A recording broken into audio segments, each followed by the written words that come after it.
ফরজকে আল্লাহর ফরজ বলে কেন আর সুন্নতকে নবীর সুন্নত বলে কেন? এটা একটা প্রশ্ন, এটা একটা রহস্যজনক ব্যাপার, মনে রাখার দরকার। আল্লাহ সরাসরি হুকুম না করা পর্যন্ত কোনো কাজ বান্দার জন্য ফরজ হয় না। এই জন্য ফরজ রে আল্লাহর ফরজ কয়, অর্থাৎ আল্লাহর হুকুমে ফরজ হয়েছে। বুঝে থাকতে বলেন, রমজান মাসে রোজা রাখা ফরজ হয়েছে কার হুকুমে? আল্লাহর হুকুমে। এই মর্মেই আল্লাহ কোরআনে বলেছেন, শাহরু রমাদান আল্লাযী উনজিলা ফীহিল কুরআন হুদাল লিন-নাসি ওয়া বায়্যিনাতিম মিনাল হুদা ওয়াল ফুরকান ফামান শাহিদা মিনকুমুশ শাহরা ফালইয়াসুমহু। হে মুমিন মুসলমান, রমজান মাস আইলেই রোজা রাখো, রমজান মাস আসা মাত্রই রোজা রাখা শুরু করো, রমজান মাস আসা মাত্রই রোজা রাখা শুরু করো। বলেন, আল্লাহ রোজা রাখার হুকুম করছেন কিনা রমজান মাসে? এই আল্লাহর হুকুমের দ্বারা রোজা রাখা ফরজ হয়েছে, এই জন্য ফরজ রে আল্লাহর ফরজ কয়। তারাবিহের নামাজ পড়ার জন্য আল্লাহ হুকুম করছেন না। তারাবিহের নামাজ নবীর আমলের কারণে উম্মতের জন্য সুন্নত হইছে। নবী তারাবির নামাজ পড়তেন, এই জন্য নবীর অনুসরণে উম্মতে পড়ে। বলেন, আল্লাহর হুকুমে পড়ে না নবীর অনুসরণে পড়ে? নবীর অনুসরণের কারণে তারাবির নামাজ তোমাদের জন্য সুন্নত হইছে, আল্লাহর হুকুমে না। এই জন্য তারাবির নামাজকে নবীর সুন্নত বলা হয়। বুঝলেন কিনা? রোজা আল্লাহর ফরজ কেমনে হইল, তারাবি নবীর সুন্নত কেমনে হইল? রোজা আল্লাহর ফরজ মানে আল্লাহর হুকুমে ফরজ, আর তারাবি নবীর সুন্নত মানে নবীর আমলের কারণে উম্মতের জন্য সুন্নত। তো আল্লাহ রসুল বলেন, রমজান মাসের দিনের বেলায় রোজা রাখা আল্লাহ তোমাদের জন্য ফরজ করেছেন, আর রাতের বেলায় তারাবিহের নামাজ পড়া আমি রাসূল তোমাদের জন্য সুন্নত করেছি। অন্য হাদিসে উল্লেখ আছে, রমজান মাসের প্রথম 10 দিনে রহমত নাজিল হয়। রমজান মাসের মধ্যের 10 দিনে রোজাদারের গুনাহ মাফ হয়। রমজান মাসের শেষের 10 দিনে গুনাহগার রোজাদারকে জাহান্নাম থেকে মুক্তি দেওয়া হয়। রমজানের প্রথম 10 দিন রহমত নাজিল হয়, মধ্যের 10 দিন গুনাহ মাফ হয়, আর শেষের 10 দিনে জাহান্নাম থেকে নাজাত দেওয়া হয়। প্রশ্ন জাগে, রমজানের 30 দিন ছাড়া সারা বৎসরে আর কোনো সময় কি আল্লাহর রহমত নাজিল হয় না? আর কোনো সময় কি গুনাহ মাফ হয় না? আর কোনো সময় কি জাহান্নাম থেকে নাজাত হয় না? জবাব হইল হয়, তবে রমজানও যত সহজ অন্য সময় তত সহজ নয়। এবার আমরা বোঝার চেষ্টা করি, রমজানের রোজার উসিলায় রহমত নাজিল সহজ কিভাবে, রমজান মাসের রোজার উসিলায় গুনাহ মাফ হওয়া সহজ কিভাবে, রমজান মাসের রোজার উসিলায় জাহান্নাম থেকে নাজাত পাওয়া সহজ হয় কিভাবে। এ মর্মে আল্লাহ কোরআনের আয়াতে বলেন, ইয়া আইয়ুহাল্লাযীনা আমানু কুতিবা আলাইকুমুস সিয়াম কামা কুতিবা আলাল্লাযীনা মিন ক্বাবলিকুম লাআল্লাকুম তাত্তাকুন। হে মুমিন মুসলমানেরা, তোমাদের জন্য রোজা রাখা ফরজ করা হইল, তোমাদের পূর্ববর্তী উম্মতদের জন্য অন্য নিয়মে রোজা রাখা ফরজ ছিল, আর তোমাদের জন্য ফরজ করা হইল যেন এই রোজার দ্বারা তোমরা গুনাহমুক্ত হতে পারো। রোজার দ্বারা গুনাহমুক্ত হওয়া যায় কিভাবে? রোজার দ্বারা গুনাহমুক্ত হওয়া যায় এর সহজ ব্যবস্থা হল, একজন রোজাদারের গড় তার হালাল খানা মজুদ আছে, হালাল রুজির খানা মজুদ আছে। আল্লাহকে খুশি করার জন্য দিনের বেলায় খায় না।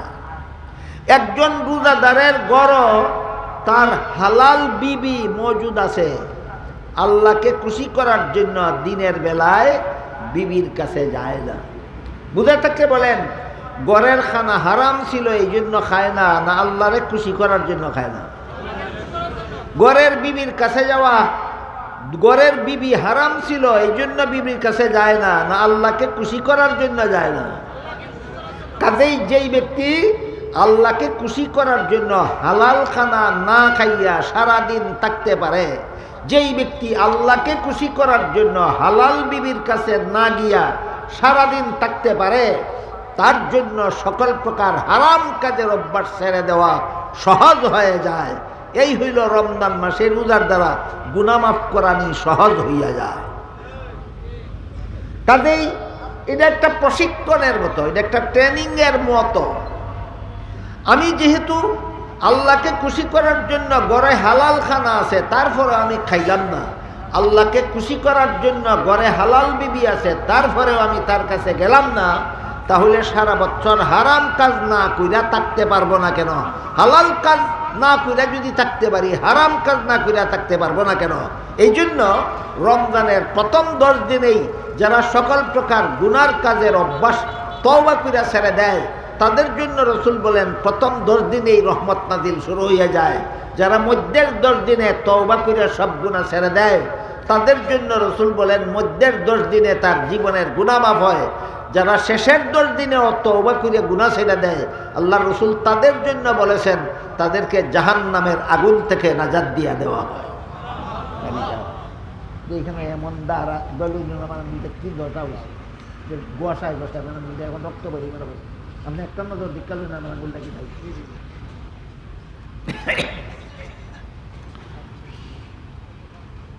কিন্তু এই গুনাহ মাফের পদ্ধতিতে যারা রোজা রাখে না, প্রথম 10 দিনে রোজাও রাখে, সুদও খায়, ঘুষও খায়, মধ্যের 10 দিনে রোজাও রাখে, মিথ্যা কথাও বলে, শেষের 10 দিনে রোজাও রাখে, মানুষে ঠগায়, এর রোজার ব্যাপারে হাদিস শরীফে আল্লাহ রসুল বলেছেন তোমার রোজার দ্বারা শুধু বুক পিয়াসের কষ্ট সহ্য করছো, এছাড়া তোমার রোজার আর কোনো ফলাফল নাই।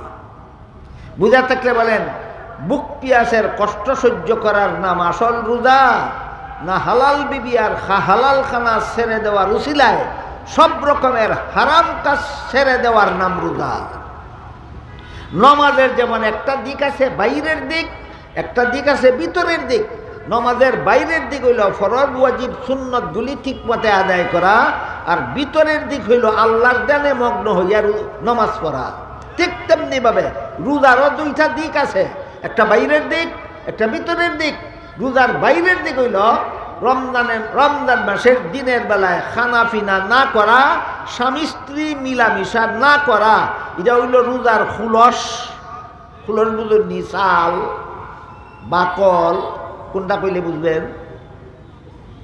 গাছের একটা আছে ছাল, একটা আছে সার।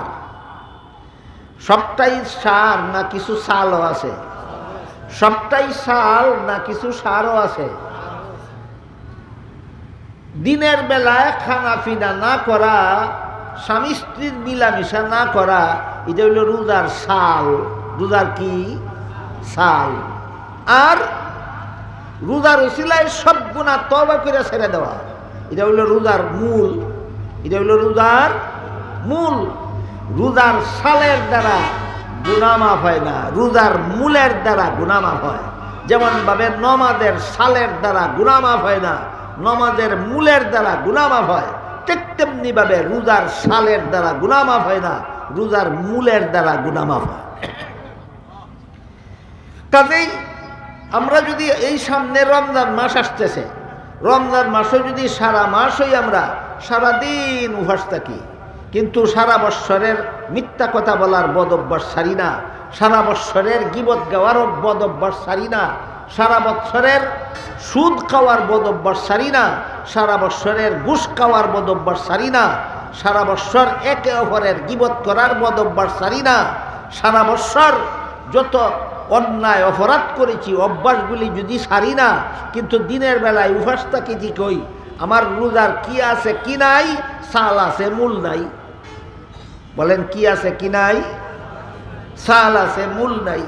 যারা রোজাও রাখে গুনাহও করে, যারা রোজাও রাখে গুনাহও করে, এরা রোজার কি আছে কি নাই? ছাল আছে, মূল নাই। এমন রোজার কোনো সার্থকতা নাই, এই রোজার দ্বারা গুনাহ মাফ হয় না। আর যদি রোজার উসিলায় সব গুনাহ তওবা করে ছেড়ে দেই, হাদিস শরীফে আল্লাহ রসুল বলেছেন যারা রমজান মাসের রোজাটা ঠিক মতে রাখবে আর রাতের বেলায় তারাবিহের নামাজটা পড়বে, ইমানটা ঠিক রাখিয়া আল্লাহর কাছে সওয়াব পাওয়ার আশায় আল্লাহ তার সারা জীবনের গুনাহ এমনভাবে মাফ করে দিবেন যেমনভাবে একটা নূতন সন্তান বেগুনাহ অবস্থায় জন্মগ্রহণ করে। রমজান মাসের আমলই মাত্র দুইটা, একটা দিনের বেলায় রোজা রাখা আর একটা রাতের বেলায় তারাবির নামাজ পড়া। আর কোনো আমল রমজান মাসের সাথে আলাদা নয়। অন্য সকল আমল 12 মাসই করণ যায়। কোরআন তেলাওয়াত 12 মাসই করণ যায়, দোয়া 12 মাসই করণ যায়, দুরূদ শরীফ 12 মাসই পড়ন যায়, তারাবির নামাজ তাহাজ্জুদের নামাজ 12 মাসই পড়া যায়। কিন্তু রমজানের রোজা আর রাতের তারাবি 12 মাস করণ যায় না, রমজান মাসেই করতে হয়। বুঝা থাকতে বলেন রমজান মাসের আসল আমল মাত্র কয়টা? দুইটা, দিনের রোজা আর রাতের তারাবি। রোজা সম্পর্কে কিছু আলোচনা করলাম, আমরা যেন আগামী রমজানে আমরা রোজার শুধু সাল যেন না রাখি, মূল সহ যেন রোজা রাখি। এবার তারাবিহের নামাজ সম্পর্কে কিছু কথা। তারাবিহের আজকাল দেখা যায় রমজান মাস আসলেই রাতের বেলায় কিছু মহিলা আমাদের এক বাড়ির থেকে আরেক বাড়ি, আরেক বাড়ির থেকে আরেক বাড়ি যায় তারাবির নামাজ পড়তে। ঘটনা কি? কই বাড়ির তারাবির জমাত হয়, মহিলা যায় আরেক বাড়ির তারাবির জমাত শরীক হতো। আসেনি এরকম? আছে। এরা কতটুকু সুন্নতের উপর আমল করে এটা বোঝার জন্য আপনাদেরকে একটা হাদিস শোনাই। হাদিস শরীফে রাসূল করিম সাল্লাল্লাহু আলাইহি ওয়াসাল্লাম বলেন, খায়রু মাসাজিদিন নিসায়ে কারু বুয়ুতিহিন্না, নারীদের শ্রেষ্ঠ মসজিদ হলো তাদের ঘরের কোণা। নারীদের শ্রেষ্ঠ মসজিদ ঘরের কোণা। একজন মহিলা রাসূলের কাছে মসজিদে গিয়া জমাতে নামাজ পড়ার অনুমতি চাইছিল। কোন মসজিদ? মদিনা শরীফের মসজিদ। কোন জমাত? যে জমাতের ইমাম স্বয়ং রাসূল। কি মনে করেন জমাতটা কত বড় মূল্যবান? মদিনা শরীফের মসজিদের জমাত শরীক হইতো যে জমাতের ইমাম স্বয়ং রাসূল।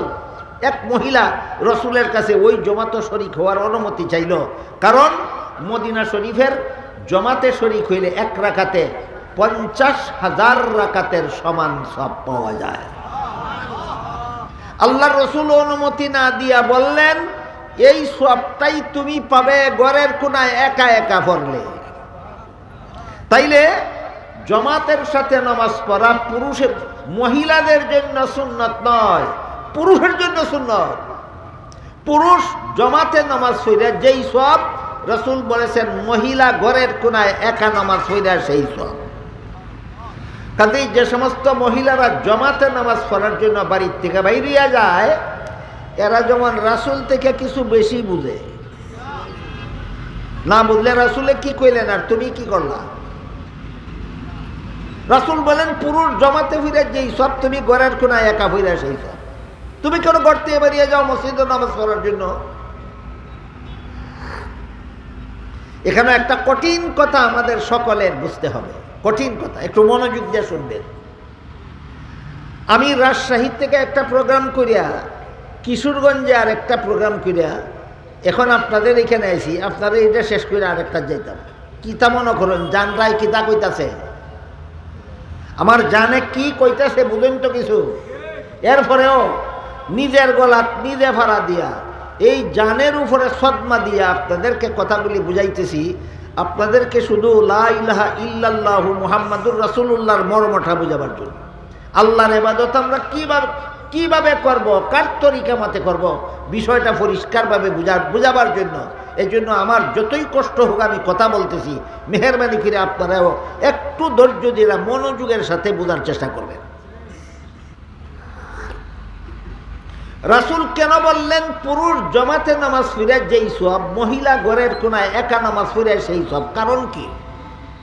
ও কারণেই রাসূল এই কথাটা বলেছেন, না এর পিছনে কোনো কারণ থাকতে পারে মনে করেন? এই কারণটা আপনাদেরকে বোঝাবার চেষ্টা করি। মসজিদে গিয়া জমাতের সাথে নামাজ পড়া দুইটা কাজ পুরুষের জন্য সুন্নত। মসজিদে যাওয়া এক সুন্নত, জমাতে পড়া আর এক সুন্নত।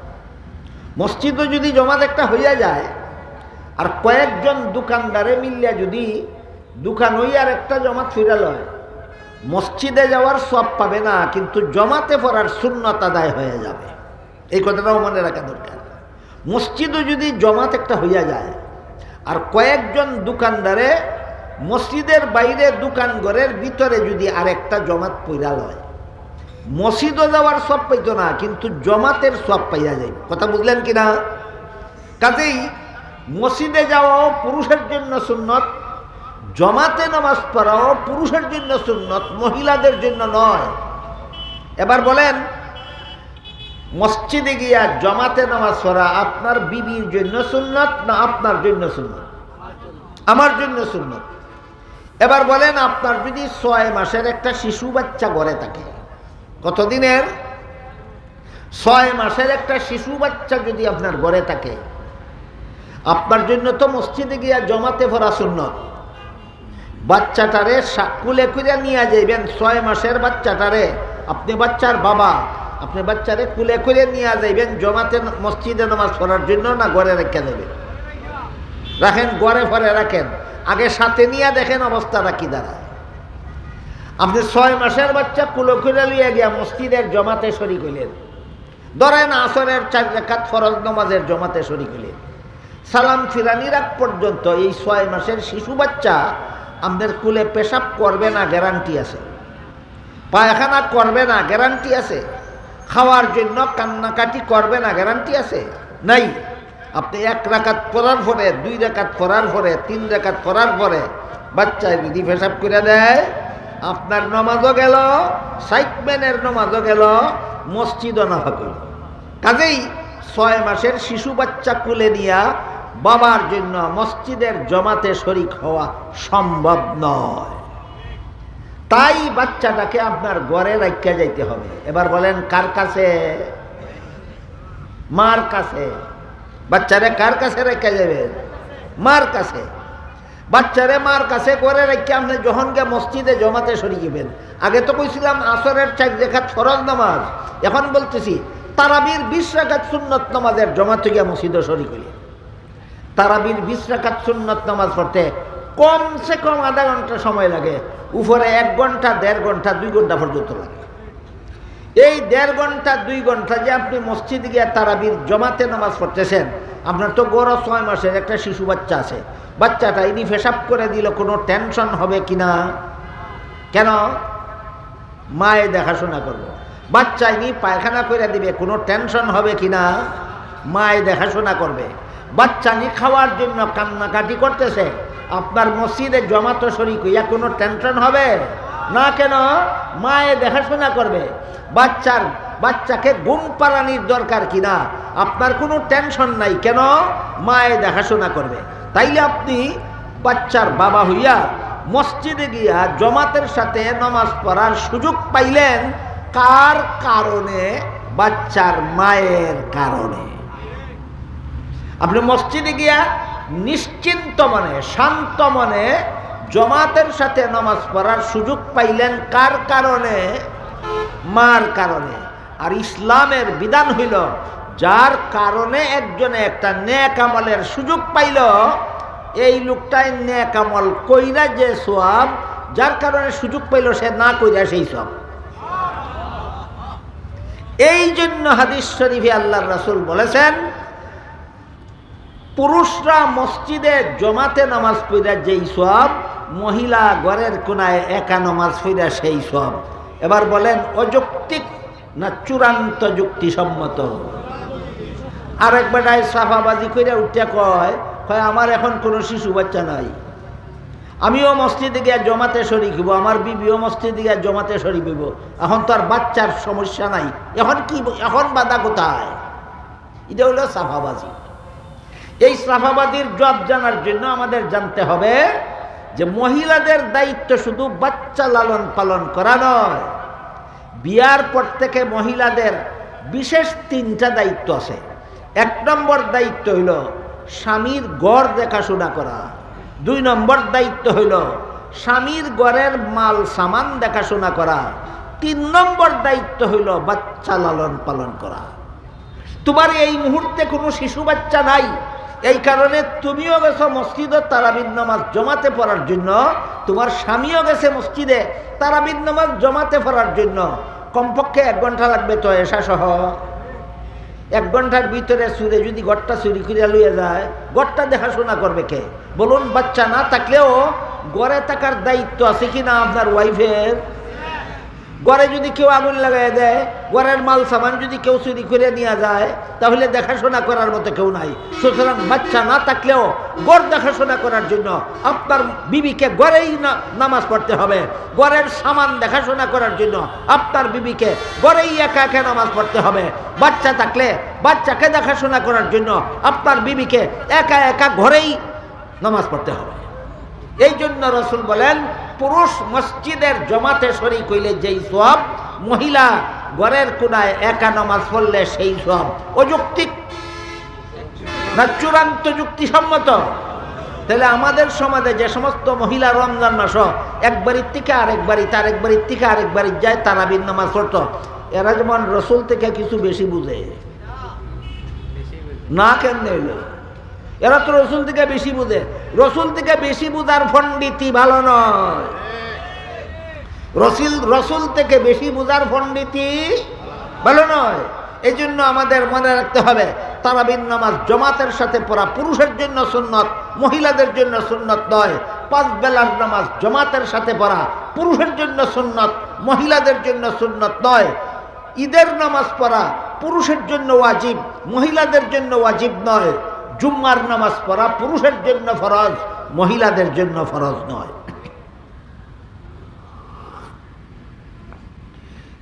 এবার আমরা বুঝতে পারলাম ঠিক মতো কলেমা পড়লে কিভাবে জীবনের গুনাহ মাফ হয়, ঠিক মতো নামাজ পড়লে কিভাবে জীবনের গুনাহ মাফ হয়, ঠিক মতো রোজা রাখলে কিভাবে জীবনের গুনাহ মাফ হয়। তাহলে আমরা যদি কলেমাও ঠিক মতে পড়ি না, নামাজও পড়ি কিন্তু ঠিক মতে নয়, রোজাও রাখি কিন্তু ঠিক মতে নয়, বরং এই কলেমা, এই নামাজ, এই রোজা আমার জীবনের গুনাহ মাফ করাতে পারবে? পারবে না। এই জন্য আমরা যদি চাই আমার নামাজের দ্বারা যেন আমার জীবনের সব গুনাহ মাফ হয়, তাইলে নামাজের বাইরের দিকটাও সংশোধন করতে হবে, নামাজের ভিতরের দিকটাও সংশোধন করতে হবে। আমরা যদি চাই আমার রোজা যেন আমার জীবনের সব গুনাহ মাফ করাতে পারে, তাইলে রোজার খুলসটাও, রোজার সালও ঠিক করতে হবে, রোজার মূলও ঠিক করতে হবে। রোজার সাল হইল 2 জিনিস, দিনের বেলায় খানাফিনা না করা আর দিনের বেলায় স্বামী স্ত্রী মিলামিশা না করা। যে রোজার সাল আর রোজার মূল হইল হালাল খানা যদি আল্লাহরে খুশি করার জন্য ছাড়তে পারলাম, হালাল বিবির কাছে যাওয়া যদি আল্লাহকে খুশি করার জন্য ছাড়তে পারলাম, তাহলে হারাম জিনিস আল্লাহকে খুশি করার জন্য ছাড়তে পারবো না কেন? এই মনোভাব যদি রমজান মাসের ভিতরে আমরা তৈরি করতে পারি, আল্লাহ রসুল বলেন, তোমার রোজায় আর তারাবির নামাজের উসিলায় আল্লাহ তোমার জীবনের সব গুনাহ মাফ করে দেবেন। এতক্ষণের কথা যারা বুঝলেন, এবার বলুন, এটা মসজিদের সবানি, মসজিদের সবানি। মসজিদটা কেন বানাইছেন? আপনাদের মা বোনেরা এখানে তারাবি পড়বার লাগে না? 5 বেলার নামাজের জমাত মা বোনে পড়বার লাগে না পুরুষে পড়বার লাগে? পুরুষে পড়বার লাগে।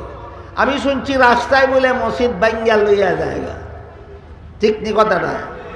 রাস্তায় মসজিদ ভাঙ্গা লইয়া জায়গা নিলে গেন একবার আর নামাজ পড়তাম না কোনোদিন, এটা নি কথা না? রাস্তায় নিলে গে আরেকটা বানানি লাগবো, আরেকটা বানানি লাগবে। হাদিস শরীফে রাসূল করিম সাল্লাল্লাহু আলাইহি ওয়াসাল্লাম বলেন, মাম বানা লিল্লাহি বাইতান আও কালা মসজিদান বানাল্লাহু লাহু বাইতান ফিল জান্নাহ আও কামা কালা আলাইহিস সালাতু ওয়াস সালাম। কেউ যদি আল্লাহর ওয়াস্তে মসজিদ বানাইয়া দেয়, আল্লাহ তার জন্য জান্নাতে স্বর্ণের ঘর বানাইয়া রাখে।